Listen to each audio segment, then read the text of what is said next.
النجف والأباليك وقطع الإضاءة المتنوعة تعطي جواً من الأناقة والتميز للمكان مع اختلاف أحجامها وألوانها. ولكن أهم ما يميز منتجنا اليوم أنه ناتج لإعادة تدوير ما تم الاستغناء عنه لعمل منتج مميز.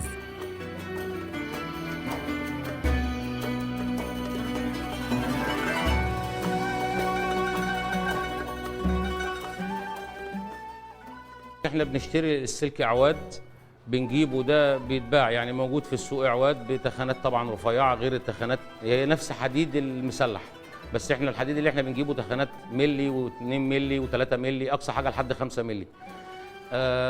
بنجيبه عواد وبنقطعه على حسب الموديل اللي انا عايزه، وببدا اكسحه على حسب الشكل اللي انا بشكله، وبنبنطه على البناطه. كان الاول الشاسيه ده لما كان بيتعمل كان بيتربط بسلك الرباط على بعضه، يعني احط السلكتين اللي انا مكسحهم وابدا ان انا اربطهم بسلك رباط. بعد كده المصري اتطور شويه، بدا يقفلهم بالازير. الازير بيجيب السلكتين على بعض، وبدل ما بيعمل سلك الرباط بيحط الازير فبيملاه، بس كان بيكلكع. فدي كانت عامله لنا احنا مشكله.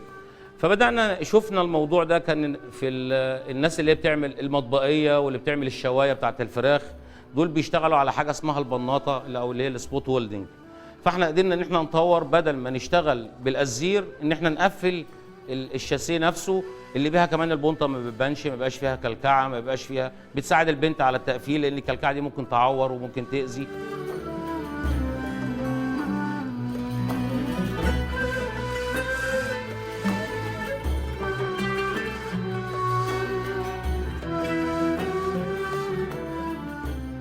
والله حضرتك من قبل ما تجيلي بنص ساعه كان الكهرباء قاطعه، يعني ودي انا بتعمل لي مشكله. انا مشكلتي ان البناطه عندي الصناعيه هنا برضو الصنايعي يدوي، لو جه ومجرد ان الكهرباء قطعت ساعه، هو يومه كله 8 ساعات شغل، لو قطعت منه ساعه هو بيروح لابس هدومه وماشي. فدي انا بتسبب لي مشكله، وبيبقى اجره عليا شغال ما بيقفش، يعني طالما نزل وجه من بيتهم وجه يشتغل انا ما اقدرش ان انا امنع عنه الراتب بتاعه اللي هو بياخده، هو كده مش ذنبه. فدي مشاكلنا مع الكهرباء، نفسنا ان حد يقول لنا قبل ما يقطعها، يعني يقول لنا انا هقطع الكهرباء.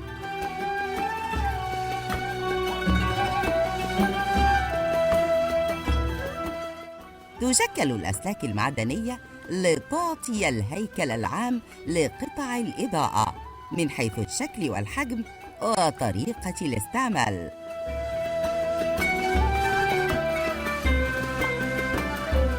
أنا عندي مشكلتي أنا هعرضها عليكم، إن أنا يعني بالنسبة لي النهارده 18 سنة عندي زبون محتكرني بياخد الشغل ده وبيطلعه فرنسا على إنه باسمه هو.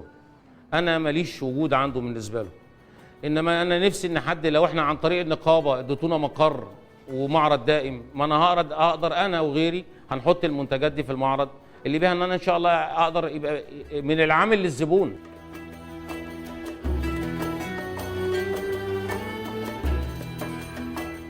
حضرتك بعد الشاسيه ما بيجي من البناطه، بعد ما بيتقفل وبينزل حواد الجلفانه بتاعه، بيجي هنا عند البنات بيبتدي يشتغلوه. الحاجات اللف اللي زي دي بتتلف، تركيب الخرز بيتركب، في حاجات تانية بتبقى ورد، بتبقى عنب، كلها إعادة تدوير للإزاز.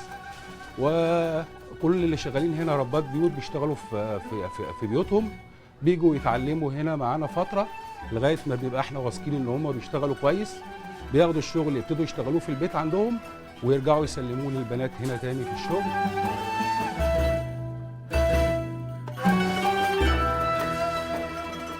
تغطى الهياكل المعدنية بقطع الكريستال والزجاج الملون ليعطي للمنتج الشكل الجمالي، وتصبح قطع الإضاءة وكأنها قطع فنية.